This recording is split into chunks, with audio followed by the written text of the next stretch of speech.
ஒரு பெரிய நகரத்தின் ஓரத்தில் இருந்த ஒரு அரசு பள்ளியில் படித்தான் கார்த்திக்.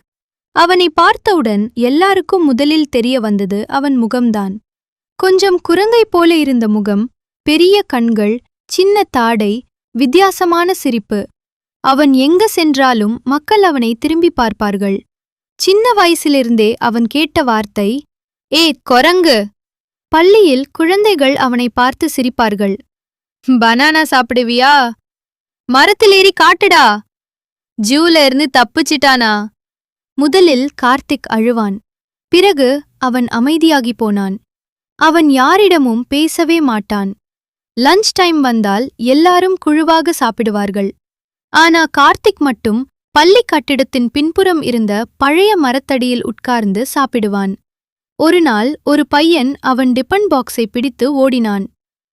குரங்குக்கு பனானாதான் வேணும் என்று எல்லாரும் சிரித்தார்கள். கார்த்திக் அமைதியாக கீழே விழுந்த சாதத்தை எடுத்துக்கொண்டான். அந்த இரவு அவன் வீட்டில் அம்மா கேட்டார், என்னடா இவ்வளவு சோகமா இருக்கே?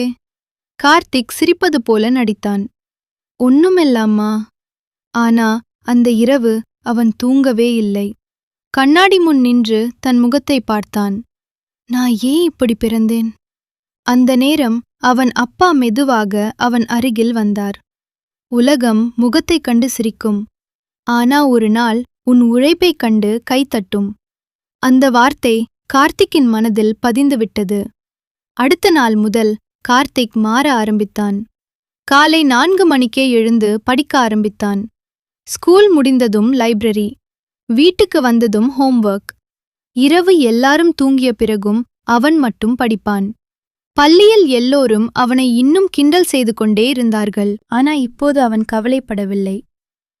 ஒரு நாள் சயின்ஸ் எக்ஸிபிஷன் அறிவிப்பு வந்தது. இந்த வருடம் டிஸ்ட்ரிக்ட் லெவல் காம்படிஷன். எல்லா மாணவர்களும் பெரிய பெரிய ப்ராஜெக்ட் செய்ய ஆரம்பித்தார்கள். ஒரு குழு கார்த்திக்கை பார்த்து சிரித்தது. ஹே கரங்கு, நீ என்ன ப்ராஜெக்ட் பண்ண போற? கார்த்திக் ஒன்றும் பேசவில்லை. அவன் வீட்டில் கிடைத்த பழைய பொருட்களை வைத்து ஒரு சிறிய மெஷின் செய்தான். மழை நீரை சேமித்து குடிநீராக மாற்றும் மெஷின். அவன் தினமும் இரவு தூங்காமல் வேலை செய்தான். கையில் காயமானாலும் வேலை நிறுத்தவில்லை. காம்படிஷன் நாள் வந்தது. பெரிய பிரைவேட் ஸ்கூல் மாணவர்கள் எல்லாம் எக்ஸ்பென்சிவ் மாடல்கள் கொண்டு வந்திருந்தார்கள். கார்த்திக் மட்டும் ஒரு பழைய கார்டன் பாக்ஸை எடுத்துக்கொண்டு நின்றான். அவனை பார்த்து எல்லோரும் மீண்டும் சிரித்தார்கள். ஜட் ஒருவர் கேட்டார், இது வேலை செய்யுமா? கார்த்திக் பயத்துடன் ஸ்விட்ச் ஆன் செய்தான். சில வினாடிகள் அமைதி. பிறகு அழுக்கான நீர் மெதுவாக சுத்தமான தண்ணீராக வெளியே வந்தது. முழு ஹால் அமைதியாகிப் போனது. ஜட்ஜ்கள் ஆச்சரியப்பட்டார்கள். ஒரு ஜட்ஜ் கேட்டார், இந்த ஐடியா உனக்கு எப்படி வந்தது? கார்த்திக் மெதுவாக சொன்னான், எங்கள் வீட்டில் சில நேரம் குடிநீர் கிடைக்காது சார். அந்த வார்த்தை எல்லாரையும் அமைதியாக்கியது. முடிவில் டிஸ்ட்ரிக்ட் ஃபர்ஸ்ட் கார்த்திக். அவனை தினமும் கிண்டல் செய்த அதே மாணவர்கள் இப்போது கைத்தட்டினார்கள். ஒரு பையன் வந்து மெதுவாக சொன்னான், மன்னிச்சிட்ரா. கார்த்திக் சிரித்தான். அவன் ரிவெஞ்ச் எதுவும் எடுக்கவில்லை. ஏனென்றால் அவனுக்கு தெரியும், வலிதான் அவனை ஸ்ட்ராங் ஆக்கியது.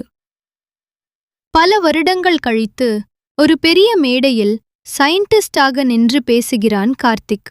அவன் ஸ்பீச், என்னை மக்கள் முகத்துக்காக நினைத்தார்கள். ஆனா நான் என்னுடைய உழைப்புக்காக நினைவில் இருக்க விரும்பினேன். அந்த கூட்டத்தில் அவன் பழைய பள்ளி மாணவர்களும் உட்கார்ந்திருந்தார்கள். அனைவரும் எழுந்து நின்று கைத்தட்டுகிறார்கள். குழந்தைகளுக்கான ஃபன் சயின்ஸ் ஜிகே கொஸ்டின்ஸ் 1.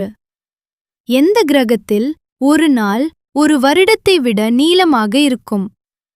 பதில், வீனஸ். 2. எந்த உயிரினத்துக்கு நீல நிற இரத்தம் இருக்கும்? பதில், ஹார்ஸ்ஷூ கிராப். சாதாரண வெப்பநிலையில் திரவமாக இருக்கும் ஒரே உலோகம் எது? பதில், மெர்க்குரி. இது போன்ற இன்னும் சுவாரஸ்யமான கதைகள் மற்றும் ஜிகே ஃபேக்ட்ஸ் பார்க்க லைக், ஷேர், சப்ஸ்கிரைப் பண்ணுங்க.